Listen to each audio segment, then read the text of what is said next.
우리는 하나님의 거룩한 백성이요 하나님의 거룩한 자녀입니다. 우리의 정체성이 이렇다면 우리는 이 세상 사람들과 분명히 다르게 살아야 합니다. 이 사실을 잊고 살면 우리는 세상 사람들의 방식대로 살아가기 때문에 이 세상을 이길 수가 없습니다. 여호수아 5장을 보면, 오늘 본문 여호수아 5장을 보면 하나님은 이스라엘 백성들을 요단강을 마른 땅처럼 건너게 하시고 중요한 세 가지 사건을 경험하게 하셨습니다. 그건 이스라엘 백성에게 할례를 받게 하시고, 그 다음에 유월절을 지키게 하시고, 그 다음에 하나님의 군대 대장을 만나게 하신 세 가지 사건입니다. 세 가지 사건을 하나씩 살피면서 은혜를 나누고자 합니다. 하나님께서는 그들에게 가장 먼저 할례를 받게 하셨습니다. 할례는 이스라엘 백성이 하나님의 거룩한 백성이요, 이스라엘 백성은 제사장의 나라요, 하나님의 특별한 소유라는 그런 선택과 성별의 거룩한 의미가 있습니다. 또 할례를 통해서 그들에게 하나님과의 바른 관계가 인생에서 가장 최우선 순위가 되어야 된다고 하는 것을 강조하신 것입니다. 본문 5절 6절을 보면 이스라엘 자손은 애굽에서 나온 사람들은 할례를 받았지만 광야 생활이 고달프고 어려워서 광야에서 태어난 자손들에게는 할례를 행하지를 않았습니다. 그래서 요단강을 건넌 다음에 하나님은 가장 먼저 이스라엘 자손에게 할례를 받게 하신 것입니다. 그러나 그때는 할례를 행하기에는 적절하지 않은 그런 때였습니다. 본문 1절을 보면 가나안 여러 부족들, 원주민들은 여러 적들을 격파하고 파죽지세로 몰려오는 이스라엘 백성들의 소문을 듣고 그들은 정신을 잃을 정도로 두려움에 떨었습니다. 여러분, 전쟁을 앞두고 있을 때, 또 전쟁을 할 때에는 적들이 두려워하고 사기가 떨어질 때 빨리 공격해야 될 때입니다. 그런 적기에 할례를 행하라는 하나님의 명령은 적절하지 않을 뿐만 아니라 대단히 위험한 명령이었습니다. 할례를 받은 군인은 며칠간 누워서 꼼짝하지 못하기 때문에 그때 적군이 그것을 알아채고 공격하면 속수무책으로 당할 수밖에 없었습니다. 더구나 이스라엘 백성이 진을 치고 있었던 길갈이라는 지역은 여리고성에서 불과 2km, 5리밖에 되지 않는 대단히 가까운 지역에 있었습니다. 그럼에도 불구하고 하나님은 그들에게 할례를 행하라고 명령하셨습니다. 그 눈앞의 승리와 눈앞의 성공을 너희들이 붙잡는 것보다는 하나님과의 관계를 맺는 것이 훨씬 더 중요하다는 것을 그들에게 깨닫게 하시는 것이었습니다. 하나님은 우리를 세상 사람들과는 다른 사람으로 부르시고 특별한 다른 계획을 갖고 계신다는 것입니다. 우리는 그런 하나님과 항상 올바른 관계를 맺고 살아야 됩니다. 그러나 많은 사람들이 눈앞에 당장 얻을 승리와 성공을 위해서 하나님과의 관계를 소홀하게 여깁니다. 실제로 우리 주변에는 하나님 없이도 성공했다는 그런 사람들이 많이 있습니다. 우리는 자기가 하나님의 자녀임을 알지만 세상 사람들과는 다르게 살아야 된다는 사실을 잊어버리고 살아갑니다. 하나님 없이 성공했다는 사람들, 하나님 없이 이룬 성공, 승리는 그들의 삶에 아무런 의미와 행복을 주지 못한다는 사실을 기억해야 됩니다.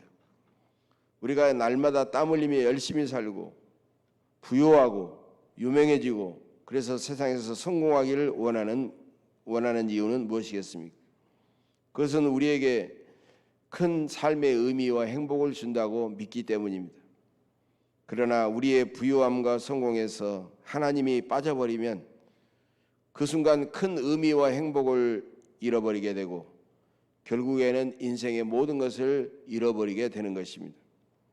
구약의 전도서를 보면은 솔로몬 왕도 모든 지혜와 지식을 갖고 인간이 누릴 수 있는 온갖 부귀영화를 다 누려보았지만 그는 전도서 마지막 부분에서 이런 결론을 내리고 있죠. 사람이 하나님을 경외하고 하나님의 명령을 지키지 않으면 모든 것은 헛될 수밖에 없다라고 말씀하고 있습니다. 세계적인 유명한 작가 조지 버나드 쇼라는 분이 계십니다. 영국의 조지 버나드 쇼는 이런 말을 했습니다. 사람에게는 두 가지 비극이 있는데 첫 번째 비극은 자기가 원하는 것을 얻지 못하는 것이고 두 번째 비극은 자기가 원하는 것을 얻는 것이다 라고 말을 하고 있습니다. 여러분, 어느 쪽이 더 비극일까요? 우리가 얼른 생각할 때는 자기가 원하는 것을 얻지 못하는 것이 비극이라고 생각하지만 조지 버나드 쇼가 여기서 강조했던 것은 자기가 그렇게 원하는 것을 얻었지만은 인생의 마지막 종말에 그것이 우리 인생에 아무런 의미가 없다는 것을 알았다면 그 순간 그것은 가장 큰 비극이라는 것입니다. 하나님 없는 우리의 노력과 성취는 아무런 의미가 없다는 것입니다. 그래서 우리는 하나님과의 바른 관계를 위해서라면 기꺼이 자기를 희생할 수 있어야 된다는 것입니다. 이스라엘 백성이 할례를 행하라고 명령한 것은 하나님과의 올바른 관계를 맺기 위하여 너는 희생할 수 있느냐라는 그런 주님의 결단의 촉구입니다. 희생 없이는 하나님과의 바른 관계를 맺을 수 없기 때문입니다. 하나님과 바른 관계를 점검할 때는 그래서 위기를 당할 때가 아니라 오히려 잘 나가고 축복을 받을 때라는 것입니다. 이스라엘 백성이 요단강을 건너자 적들이 크게 두려워할 때 여리고성을 공격해서 함락시킬 수 있는 절호의 기회였지만 하나님은 그들에게 하나님과의 올바른 관계를 먼저 맺도록 할례를 행하게 하신 것입니다. 지혜로운 사람은 하나님께서 축복하실 때 하나님과의 관계를 더 많이 생각하고 하나님과의 관계를 맺지만 어리석은 사람은 축복받을 때는 자기 마음대로 자기 생각대로 자행자재하며 살다가 인생의 위기가 몰려오면 그때 부랴부랴 하나님을 찾기 시작하는 것입니다. 우리는 형통하고 복을 받았을 때 오히려 하나님과의 관계를 더 돈독하게 해야 된다는 것입니다. 그렇게 하려면 우리가 가장 헌신해야 될 것이 무엇이겠습니까? 우리가 하나님 앞에 가장 많이 드려야 될 것이 무엇이겠습니까? 사람들마다 다르겠지만 우리가 가장 헌신해야 될 것은 바로 시간입니다. 시간이 곧 돈이다라는 격언도 있지만 시간은 돈과는 비교할 수 없이 너무나도 소중합니다. 인생의 초년보다도 인생의 중년 이후로 말년을 살아본 사람은 바로 그것을 절실하게 느끼게 된 것입니다. 나이가 들면 들수록 시간은 인생의 가장 소중한 가치임을 깨닫게 되는 것이죠. 많은 사람이 자기가 번 돈을 성별하여 헌금을 드리면 가장 소중한 것을 드렸다라고 하나님과 사람 앞에 생각하지만 하나님은 오히려 우리가 시간을 바쳐 예배하고 시간을 바쳐 말씀 보고 시간을 바쳐 기도하고 시간을 바쳐 하나님과 영적으로 교제하기를 원하십니다. 하나님과의 관계가 올바르고 돈독해지면 하나님은 우리의 삶을 회복시키시고 풍성한 은혜로 채워주시지만 하나님과의 관계가 멀어지면 점점 내가 가진 것도 잃어버리고 모든 것을 결국 잃어버리는 것입니다. 이스라엘 백성이 행했던 할례는 바로 이런 귀중한 은혜를 우리에게 깨닫게 하는 것입니다. 두 번째로 하나님은 이스라엘 백성이 세상 사람들과는 구별된 다른 사람임을 잊지 않게 하시려고 유월절을 지키게 하셨습니다. 유월절은 하나님께서 애굽의 장자를 치실 때 어린 양의 피를 이스라엘 백성의 대문에다 바르면 하나님의 심판을 집행하는 죽음의 천사가 그 어린 양의 피를 보고 그 집을 넘어갔다라는 뜻에서 지어진 이름입니다. 하나님은 유월절을 통해 이스라엘 백성에게 하나님의 은혜로 그때까지 존재하게 된 것을 기억하고 감사하게 하신 것입니다. 그러나 이스라엘 백성은 광야 생활에서 하나님께 불순종하여 할례를 받지 않는 것은 물론이고 유월절도 지키지 않았다는 것입니다. 그래서 하나님은 먼저 그들이 할례를 받은 다음에 유월절을 지키게 하시면서 변함없는 하나님의 은혜를 강조하셨습니다. 본문 11절 12절의 말씀입니다. 유월절 이튿날에 그 땅의 소산물을 먹되 그날에 무교병과 볶은 곡식을 먹었더라. 또 그 땅의 소산물을 먹은 다음 날에 만나가 그쳤으니 이스라엘 사람들이 다시는 만나를 얻지 못하였고 그의 가나안 땅의 소출을 먹었더라. 이것은 변함없는 하나님의 은혜를 우리에게 가르쳐주고 있습니다. 우리가 며칠 동안 캠핑을 가도 대충 먹고 새끼를 다 챙겨 먹기가 어려운데 하나님은 황량한 광야 가운데서도 한 끼도 거르지 않고 40년 동안 그들에게 만나를 내려주셨고 가나안 땅의 소출을 먹은 다음에 그 땅에 만나가 그쳤다는 것입니다. 이것은 만나를 내려주신 하나님의 은혜를 기억하고 감사하라는 것입니다. 과거 내가 받은 은혜를 감사하는 사람은 미래를 하나님께 맡길 수가 있습니다. 하나님의 은혜를 늘 감사하는 사람은 앞으로 다가올 모든 삶의 두려움에서 자유함을 누릴 수가 있다는 것입니다. 사람들에게는 수많은 두려움이 있겠지만 가장 큰 두려움은 부족함에 대한 두려움이라고 생각합니다. 내일 먹을 것이 없으면 어떡하나? 직장을 잃어버리면 어떡하나? 내가 이런 것을 내가 사라져버리면 어떡하나? 특별히 자녀를 기르는 부모에게는 이런 두려움이 너무나도 많이 있습니다. 그러나 하나님의 변함없는 은혜로 과거로부터 지금까지 살아왔고 내가 남은 인생도 하나님께서 책임져 주신다는 믿음을 가질 때 우리는 부족함 때문에 생기는 두려움에서 자유로울 수가 있다는 것입니다. 그래서 다윗도 시편 23편 1절에서 이렇게 고백하고 있지요. 여호와는 나의 목자시니 내게 부족함이 없으리로다. 다윗은 자기 인생을 돌아보니 하나님은 변함이 없는 분이셨습니다. 하나님의 변함없는 은혜 때문에 지금도 부족함이 없이 자기가 존재한다는 것을 인정하는 사람만이 미래의 두려움에서 자유로울 수가 있다는 것입니다. 우리는 변함없는 하나님을 믿고 살아갈 때 온갖 어려운 환경과 상황을 초월한 평강의 복을 날마다 누릴 수가 있는 것입니다. 시편 23편 5절 말씀, 주께서 원수의 목전에서 내게 상을 차려주시고 기름을 내 머리에 부으셨으니 나의 잔이 넘치나이다. 여러분, 오늘 이 말씀을 오늘 본문의 말씀에다 한번 적용해 보십시다.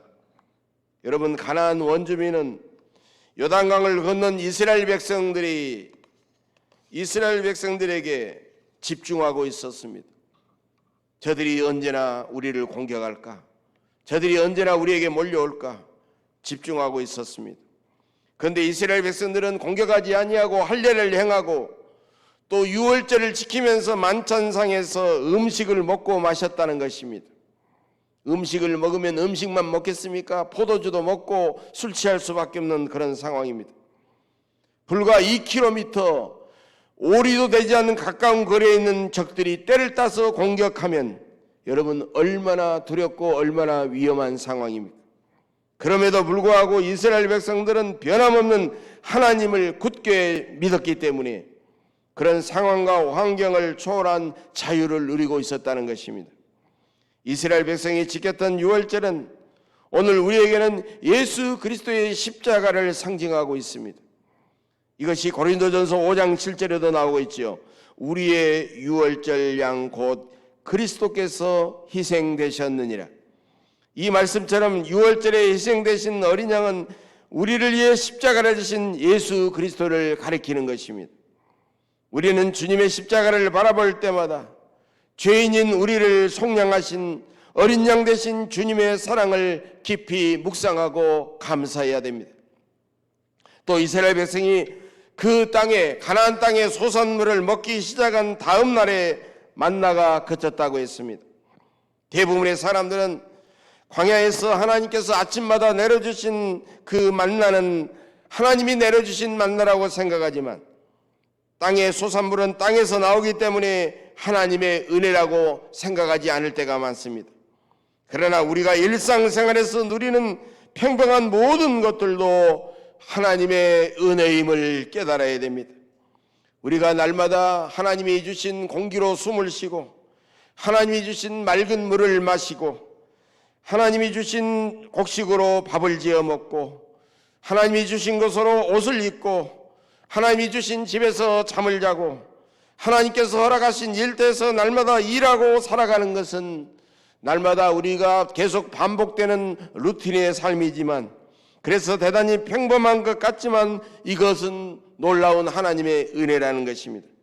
여러분은 세상 사람들과 다르다는 사실을 늘 기억하고 하나님의 은혜를 기억하며 범사에 감사하시기를 바랍니다. 하나님은 세 번째로 여호수아를 비롯한 이스라엘 자손들이 세상 사람들과 다르다는 것을 잊지 않게 하려고 그들의 총사령관 여호수아에게 여호와의 군대 대장을 만나게 하셨습니다. 이것은 전쟁을 코앞에 둔 총사령관 그리고 이스라엘 백성들에게 엄청난 중요한 사건입니다. 이 사건을 통하여 하나님은 반드시 우리의 삶의 현장에서 우리의 편이 되셔서 우리를 위해 친히 싸우시는 분임을 알려주시고 계십니다. 하나님은 치열한 전쟁터 같은 이 세상에서 결코 우리를 우리만 홀로 방치해 두시지 않는다는 것입니다. 어떤 사람은 이것을 이렇게 표현하고 있습니다. 하나님께서 가장 싫어하시는 것은 관중석에 팔짱 끼고 앉아서 우리를 구경하는 것이다. 하나님은 삶의 모든 현장에서 치열하게 싸우는 우리와 함께 하시기를 원하시는 분이십니다. 본문 13절에 여호수아가 여리고에 이르렀을 때 칼을 들고 마주 서 있는 사람을 만나게 됩니다. 그러자 여호수아는 너는 우리를 위하느냐 우리의 적들을 위하느냐라고 다짜고짜 물었습니다. 여호수아는 그분이 하나님이신 줄 모르고 그렇게 처음에는 물었던 것입니다. 그러나 여호수아 앞에 선 그분이 하나님이신 것을 알 수 있는 두 가지 이유가 있습니다. 14절에서 여호수아는 그분이 나는 여호와의 군대 대장이다 라고 그렇게 대답했을 때 저분은 하나님이시구나 라는 그런 확신을 가졌고 이윽고 땅에 엎드려 절을 했습니다. 또 여호수아는 15절에 군대 대장의 말씀을 하나님의 음성으로 듣게 됩니다. 내 발에서 신을 벗어라. 내가 선 곳은 거룩한 곳이니라. 이 말씀은 모세가 출애굽기 3장에서 가시떨기 속에 나타난 하나님 앞에 섰을 때 하나님께서 그에게 주신 말씀입니다. 구약시대엔 하나님께서 사람의 모습으로 나타나실 때가 있었습니다. 하나님은 소돔성을 심판하시기 전에 사람의 모습으로 아브라함을 찾아오셨습니다. 하나님은 야복강에서 야곱에게 사람의 모습으로 찾아오셔서 밤새도록 야곱과 씨름하셨습니다. 여러분, 성도가 소유한 가장 큰 특권이 있다면 무엇이겠습니까? 성도가 되면 하루아침에 강해지고 하루아침에 지혜로울 수가 있을까요? 그렇게 되는 경우는 거의 없습니다. 성도가 소유한 가장 큰 특권이 있다면 여전히 연약하고 무지한 사람이지만 그 사람이 하나님을 의지하고 하나님을 바라볼 때 하나님께서 그 사람의 삶 속에 플러스 알파가 되셔서 그 사람을 더욱 강하고 지혜롭게 사용하시는 축복을 누리게 된다는 것입니다. 그러나 많은 사람들이 자기의 삶에 플러스 알파가 되시는 하나님을 제쳐놓고 자기 마음대로 판단하고 결정하고 행동할 때가 너무나도 많이 있습니다. 사업에서 중요한 일을 결정할 때 하나님께 물어보십니까? 사업에서 누구와 내가 함께 그 모든 것을 합작하고 함께 자금을 투자할 때 우리는 하나님 앞에 먼저 물어보십니까? 자녀의 대학을 결정할 때, 자녀의 직장을 선택할 때, 자녀의 배우자를 결정할 때 우리는 하나님 앞에 물어보십니까? 모든 일에 하나님이 빠지면 우리는 세상 사람들과 다르지 않습니다. 하나님께서 우리 인생을 진두지휘하시도록 우리의 인생을 지휘하시고 우리의 인생을 선택하게 하실 수 있도록 하나님께서 모든 지휘봉을 온전히 우리는 내어드려야 됩니다. 여호수아는 그분이 하나님이신 것을 알고 납작 엎드려 절하고 내 주여 종에게 무슨 말씀을 하려 하시나이까라고 물었던 것입니다. 여호수아의 자세는 하나님이 명령하시면 종은 듣겠나이다라고 하는 자세였습니다. 여러분은 사람의 지식과 힘이 얼마나 보잘것이 없다는 것을 인정하십니까? 오직 하나님만이 지혜와 힘의 근본이 되십니다. 하나님만이 우리의 미래를 잘 알고 계십니다. 하나님은 우리가 세상 사람들과는 분명히 다르게 살아가길 원하십니다. 무조건 땀 흘리며 무조건 열심히 산다고 최선의 삶이 아닙니다. 변함없는 하나님께서 우리에게 역사하셔서 우리의 연약함을 강함으로, 우리의 어리석음을 지혜로, 우리의 궁핍함을 부유함으로, 우리의 실패를 성공으로 바꾸어 주셔야 합니다. 이제 여러분은 세상 사람들과 다르게 살면서 하나님을 더 굳게 의지하면 하나님께서 여러분의 삶의 모든 순간순간마다 일일이 개입하셔서 여러분께서 날마다 승리하게 하시며 더 복되고 풍성하게 살아가실 수 있게 해주시기를 주님의 이름으로 간절히 축복합니다. 기도하겠습니다. 전능하신 사랑의 아버지 하나님,